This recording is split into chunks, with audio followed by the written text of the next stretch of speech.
Airplane alert, international airplane expat alert.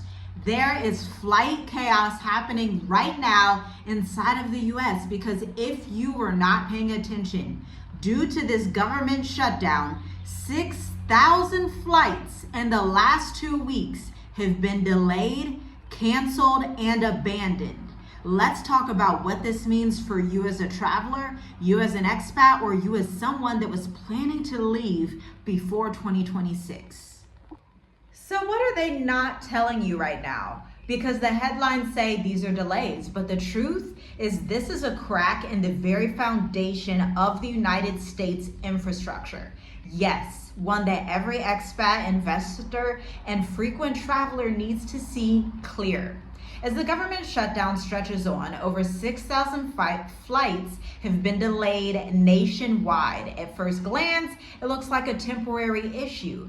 But under the surface, when air traffic towers go dark for hours and federal employees are forced to work without pay, you're witnessing something much more sinister. A system that is, quite frankly, reaching its limits.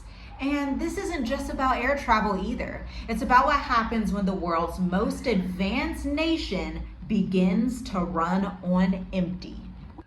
Now, America is a nation that is quite literally running on fumes. Let's start with the facts, okay? In major hubs, Chicago, O'Hare, Denver, Las Vegas, Phoenix, Newark, Detroit, and Los Angeles, staffing shortages have caused rolling disruptions across the air traffic control network. In one shocking case, the Hollywood Burbank Airport in California operated for 6 hours without a staffed tower. Okay?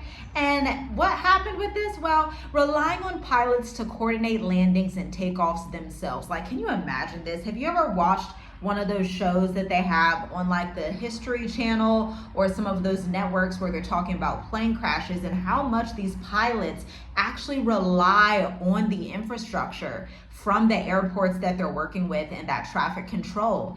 This is the system and technology that prevents people from having all of these crashes. Remember, earlier in the year, this year, we had a lot of airplanes just randomly falling out the sky as if this was symbolic of what's happening right now. So for those of you who are trying to leave America, this clearly impacts your flights. And even for those of you with a bit of international travel, getting from Europe to America, from Mexico to America, this impacts you as well.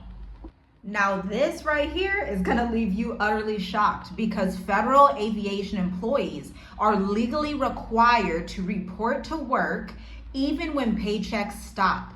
But when you have thousands upon thousands of exhausted, unpaid controllers responsible for millions of lives in the sky, human fatigue becomes a real national security issue. This isn't just about another government shutdown. It's a warning. The lights are blinking on the US dashboard for a surety. And here's the hidden chain reaction in all of this.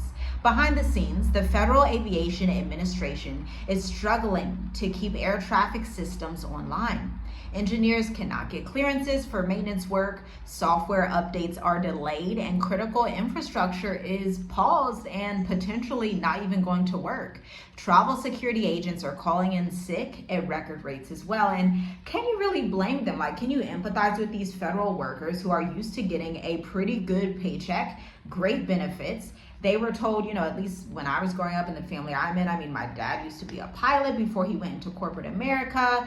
A lot of my family was actually in the military. And so they thought like Fed jobs, Army jobs, military, that's like the safe route to go. You may be able to travel overseas eventually. You may be able to do this and that. If you want to be a pilot, obviously one of the only ways to do that as a regular middle-class person in America was to do it through the military, right? And so with all of this happening, these workers are feeling like we've kind of been scammed out of the American dream. Because guess what? President Donald Trump just announced that he may not be paying them their forlorn rate. So for these weeks that they're not getting paid, they may not get any back pay. Like, they may go back to work in the next month or so or in the next couple weeks, and they're like, well, you can get the pay that starts today, But those last 2 weeks, that last 3 weeks, 4 weeks, well, you're not getting paid for that, friend, because we're $36 trillion in debt and we don't have the money to pay you. Listen, this emergency alert should really wake you up. Like, I'm trying to shake you and wake you up because the great American empire is literally crumbling before our eyes. So hit the like button, subscribe to this channel, turn on the bell notification, type in Journey with us every day because I'm updating you at all times so that you can stay ahead of these things. Now, if you feel like this is like a crazy situation and you're like, I still want to get out the West, but I want to have a freedom fund, check out the emergency state of the diaspora that I'm hosting this Sunday. In the previous video, I went over the 4 stocks that barely anybody knows about that I am using to get 22 to 49% gains in the market. I am not a financial advisor, but this session is for informational and educational purposes only so that you know how to get your coins even when airplanes are sort of falling out the sky and Fed workers are basically being furloughed without pay. Now let's run these scenarios here because every delayed flight affects connecting flights, cargo schedules, and emergency transport. Hospitals waiting on time-sensitive medical shipments are now dealing with super unpredictable windows. Businesses are losing millions an hour dealing with these unpredictable transport and cargo issues. And who gets hit the hardest? Well, you and I, my friend, ordinary travelers that are middle-class people, families, expats, business owners trying to cross borders before new insane regulations tighten. And my friend, that's not it, because if you are not in sub-Saharan Africa, then my friend, you are probably going to be impacted, because here's the part of the mainstream that the mainstream outlets are not emphasizing. U.S. flight chaos impacts the entire globe because American carriers dominate international routes, especially in Europe. A delay at one domestic hub often will ripple through foreign airports within just hours. So let's say they've closed down Chicago, let's say they closed down Miami, or they canceled 6,000 flights, whatever. You may think that you're flying out of Miami. You may think that you're flying out of Chicago, but it's like, no, not anymore. And then your airplane rates double, triple, and quadruple in a span of 24 hours because we are in a literal government shutdown. This is why it's so important. If you are trying to be an expat, do it quickly. If you are trying to live abroad, do it today. If you are trying to leave the West, find alternative routes. See if you can fly down to Jamaica and catch a flight from Jamaica to Africa. See if you're going to be able to catch a flight from Dubai to Africa. See what your options are, okay? Because in the US right now, it's going to be even more difficult to be an expat.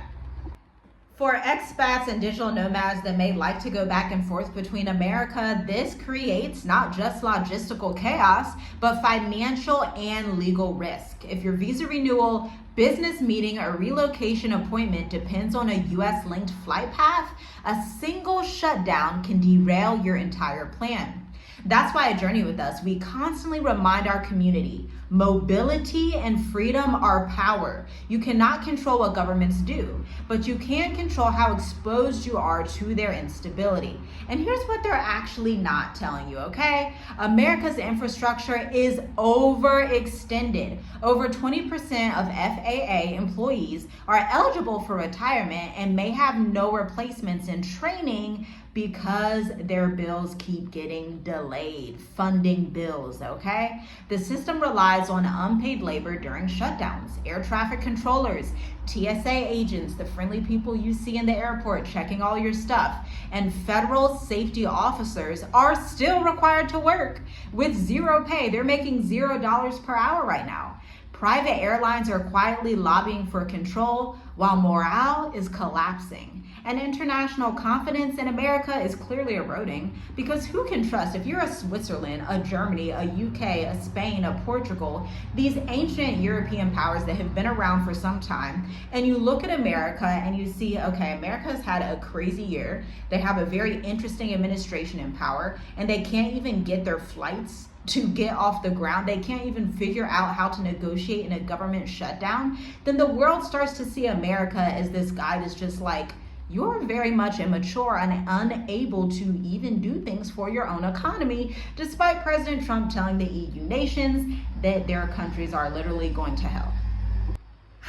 And the psychological toll is mounting. Behind every delay is a human story. A nurse missing her connecting flight if she's a travel nurse, a student missing orientation abroad, or a couple stranded before a visa expires. These are all personal stories to people who are dealing with these issues right now. The cost is more than dollars. It's trust, okay? And for expats, this means that if you are a part of a growing wave of Americans exploring residency abroad or even visiting Africa, Asia, or the Indian Ocean, this is the time to diversify your travel and residency quickly. Choose routes that minimize U.S. layovers. We have not had to go back to the States. All praises to the Most High Yah for that. And you need to be thinking long-term as well. Go to countries that have a suitable long-term residence that does not require you leave the country. Go to America, do this, because clearly international flights are going to come across huge issues. And listen, every ancient empire reaches the part where they come to the end of their road. It's like a gridlock, like they can't get themselves out of these issues. And you know what? Maybe it's just America's time. Shalom, shalom. I'll see you in the next video. Let me know what you think of this down below. Is this like downright crazy? How long do you think this government shutdown is actually going to last?